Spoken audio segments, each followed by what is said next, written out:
So let's move on. Our next topic will be related with a tool that supports agile principles, and our next speaker, Matthias Appam, will describe how to use this tool. And one information regarding lunch for speakers, it will be served in foyer, so please go back to this part of hotel and the lunch will be served there. So please, Mattia, tell us something about RTC or Rational Team Concept.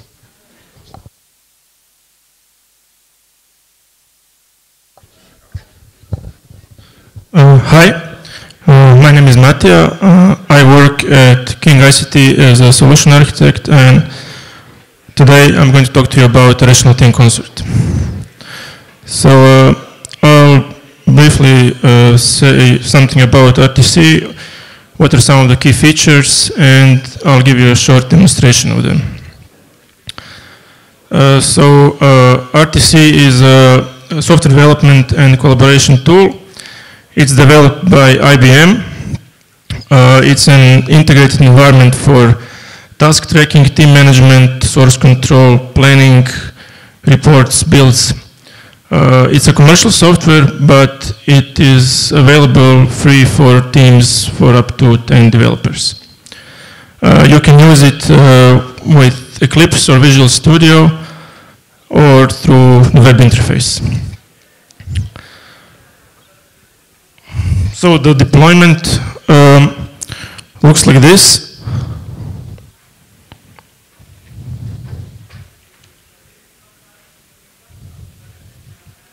Working. So basically, RTC is a Java application. It is supported to deploy on Tomcat and WebSphere. It uses relational database for storing information about its artifacts and source control data. And you can connect to it using some development environment, Eclipse or Visual Studio, or through the web browser. But in order to use the source control features, you have to connect through the development environment. Work items are artifacts of RTC's task management component. They are used to link together other RTC artifacts. They can form bidirectional relationships with one another. So you can have parent-child relationships, you can have siblings or blocks, and depends on relationships.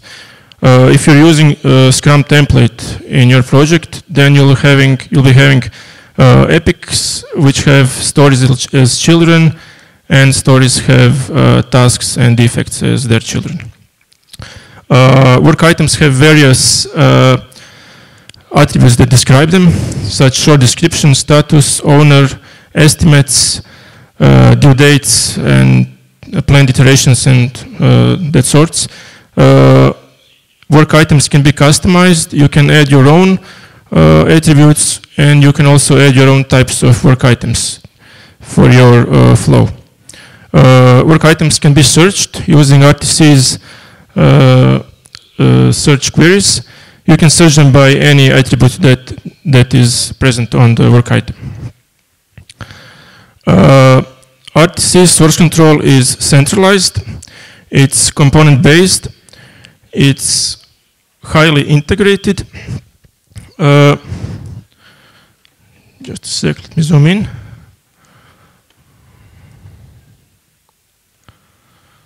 The storage model used is based on chainsets. Chainsets contain groups of files that you change. They are atomic, and they can be shared by attaching them to work items. You can then share them with other developers. Chainsets belong to components, and components belong to streams. So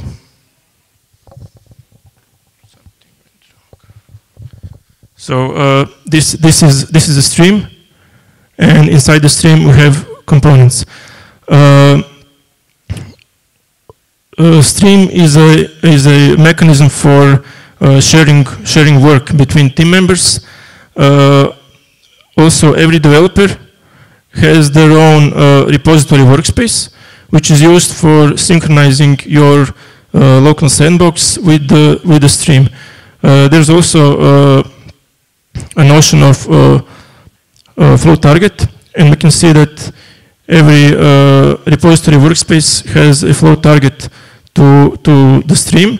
This is main stream or trunk stream, and so basically whenever a change happens on this stream, every repository workspace that has this stream as a flow target will see this change as an incoming change to the repository workspace. So, okay, as I said, so every developer has their own sandbox on their machine, and they also have their repository workspace, which is not on their machine, but on the RTC server. So when you make a change locally, you then perform an action called check-in, which copies this change to the repository workspace. And at that time, this change is safe, because if something happens to your machine, if your computer crashes, but I mean crashes completely, and then when you set it up again, when you connect to the RTC, you'll still see your changes in the outgoing of your repository workspace. When you're done with the task, with this change, you can then deliver it to the stream, and at that point, this change becomes visible to all other team members who have this stream as a flow target of their repository workspaces. In other direction, you perform an accept on incoming change, and that change gets copied to your repository workspace and to your sandbox.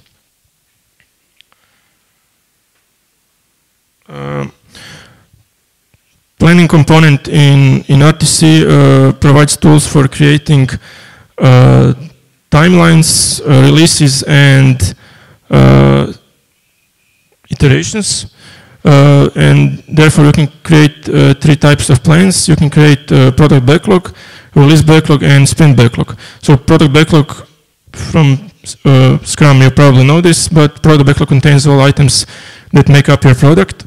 Release backlog shows you how are those items distributed to, planned across sprints. And in sprint backlog, you can see how are those items distributed among your team members.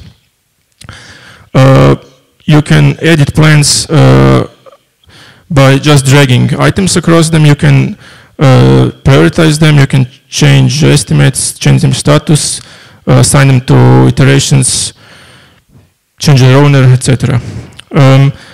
Plans update in real time. So whenever somebody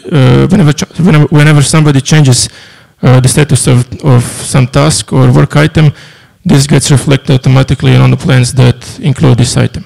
So you can track your progress through release backlog, which will show you what's the overall progress on your development. Okay, now I'm going to show you a short demo.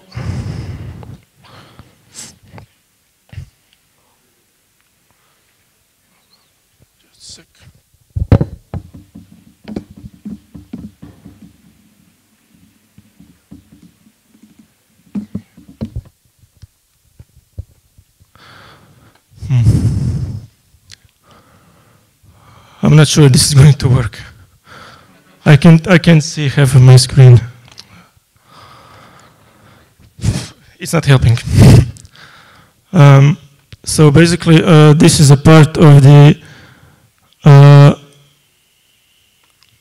backlog. You can see this here is the epic, and it has 3 features in it. Really, guys, I don't know how I'll do this. I can't see anything. It's not helping.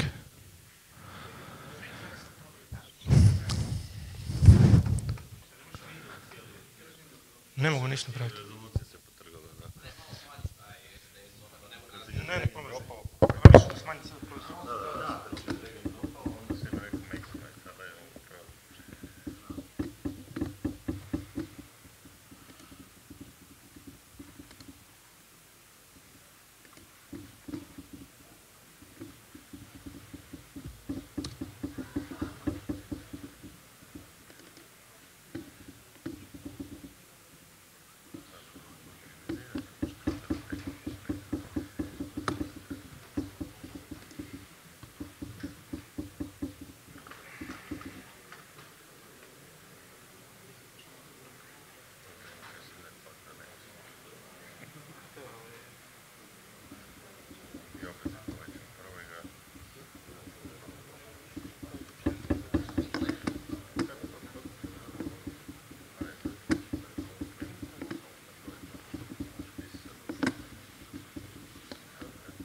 Sorry about that.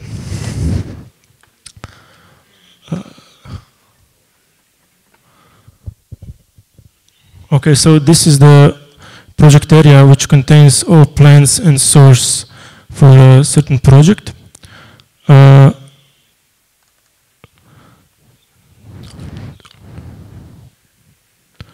Okay, so this is a product backlog.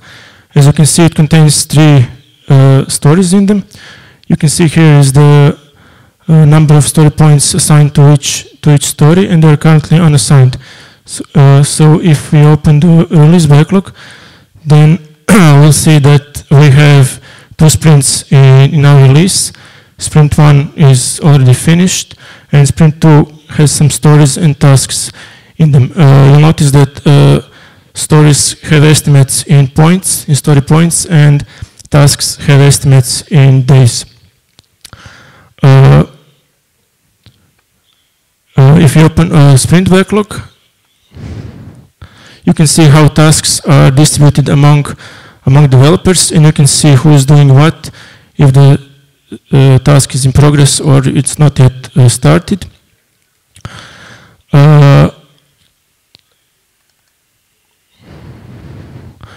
When you open a certain task, you can see various attributes that describe this task. So you can have some short description. You can have some longer description here.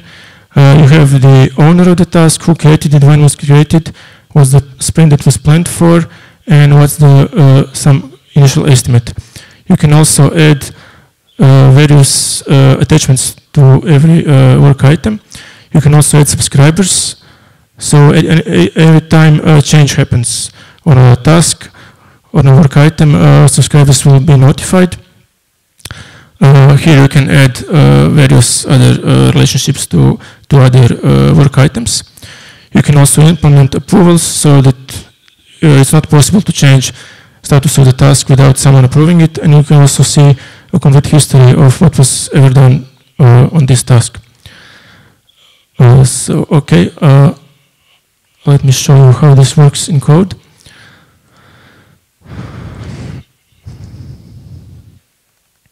So for instance, if you open some source code, this is some HTML page. When we make a change,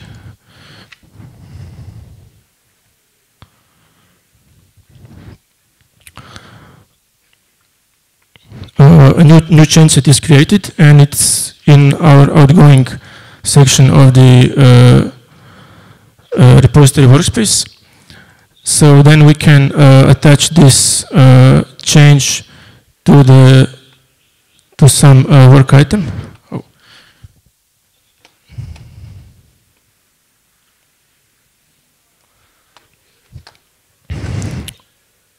So we can attach this change to some work item, and then we can deliver it to the stream.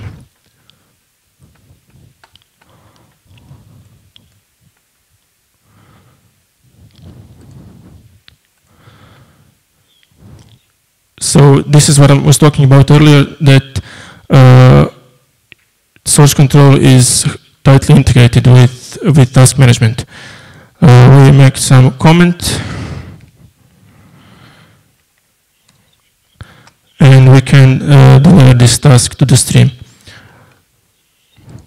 When we deliver code, it becomes visible to other team members. Also, when looking to the history of a file, we can see who made the change and when, and which task was this change assigned to. So now, if we open this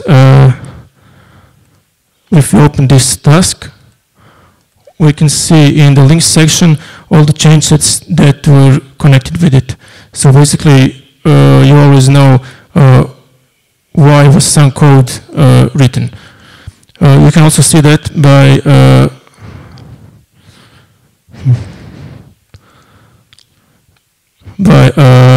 annotating your code, and then you can see in this vertical bar different sections of code and who made this change.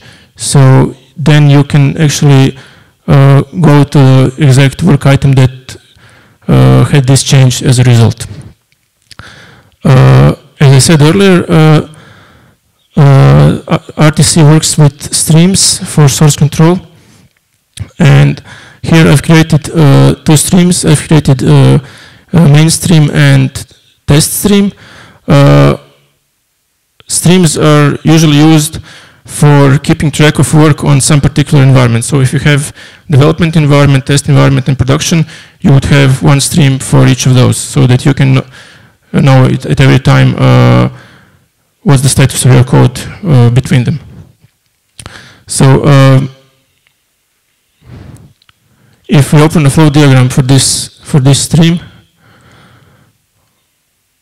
then you can see exactly who is watching this stream and how is it connected to other streams. So basically, this flow defines how it changes flow from your workspace to other stream or to test and eventually to production. It is also possible to compare streams.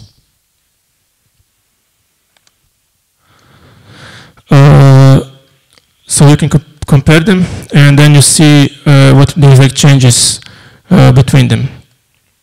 So now we see these are changes only contained within the main stream, and they're not present on the test stream. And this is only a snapshot that is not present on the demo stream. You can of course create snapshots of streams. So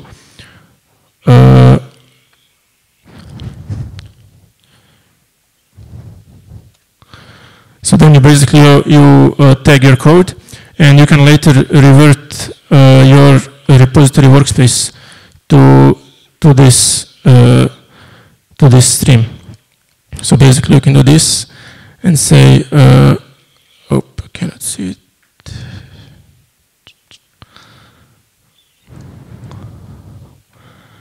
You can say replace with. You can say snapshot.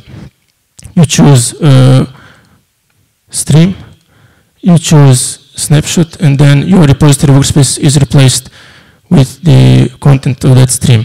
And this is a really good feature because you can use it to make hotfixes on, let's say, a production environment. You would then load the production snapshot in your repository workspace, make the change, deliver it back to production, and then you would downstream this change to the trunk.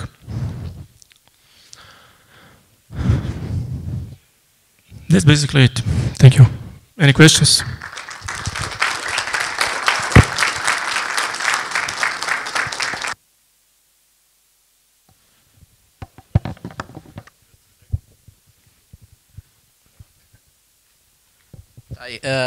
What customization have you done to the default installation of RTC?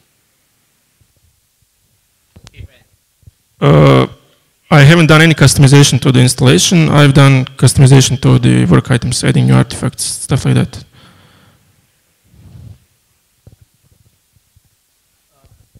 What about time tracking on each particular item? Do you have time tracking? How many times? How much time is spent on working on some stuff and reporting about that? Well, by default, you have how much time was. You can see how much time was spent working on some task, but only by estimates. But you have, I think there is official plugin from IBM that really helps you if you want to track time in hours, how much time each person spent doing something. You can do that also.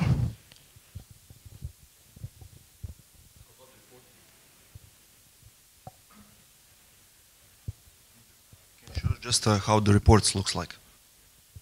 Unfortunately, no, because I don't have a reporting component installed here. But basically, reporting component stores statistics about everything you do, and you can create various reports from it. Every report has a graph showing you information, what you want to see. Burn-out chart, run-up charts, status of your builds, how much time how much do you error in estimates. There are a lot of predefined reports. You can also create your own.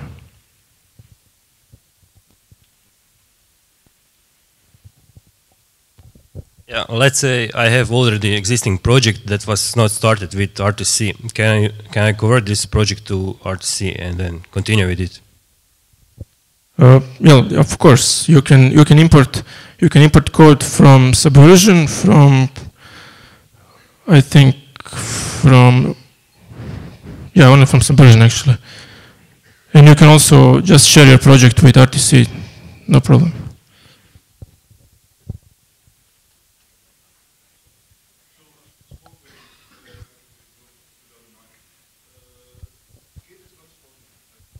Yes, it is. You don't have to use RTC source control. You can use Git. So you can use RTC only for task management, team management, and you can use Git as source control.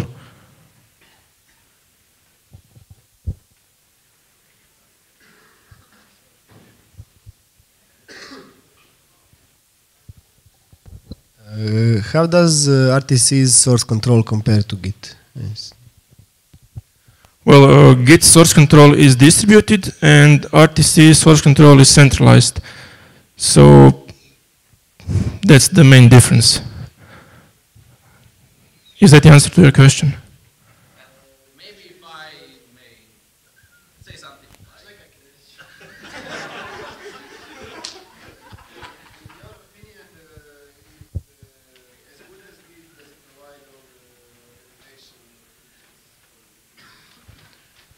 Well, what I like from RTC is that I can always see from each line of code who made that change and why.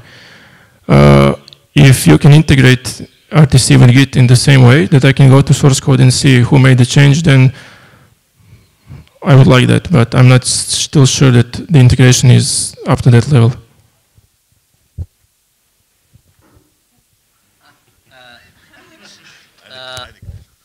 Question about deployment. You have shown us the schematics of deployment of your RTC. Have you deployed on single server, or did you choose to distribute it on multiple servers for availability or something? Load. In King, we use single server for RTC and for database, so we don't have any distributed installations. So if something crashes, yeah, we did. We have backups.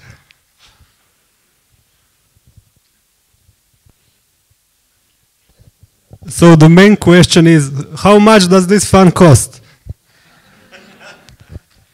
I don't know, but you can use it for free if you have for up to 10 developers.